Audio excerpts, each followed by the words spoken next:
Mahalin ninyo ang inyong kaaway. Narinig ninyo na sinabi noong una, mahalin mo ang iyong kaibigan at kapuutan mo ang iyong kaaway. Ngunit sinasabi ko sa inyo na mahalin ninyo ang inyong mga kaaway at ipanalangin ninyo ang mga umuusig sa inyo. Kung gagawin ninyo ito, magiging tunay na anak kayo ng inyong amang nasa langit.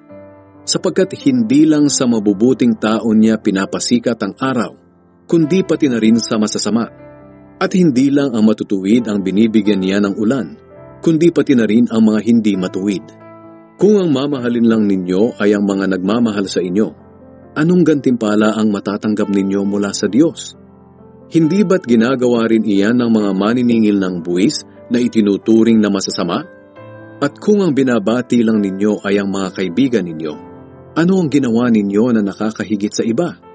Hindi ba't ginagawa rin iyan ng mga taong hindi kumikilala sa Diyos? Kaya dapat kayong maging ganap, tulad ng inyong amang nasa langit.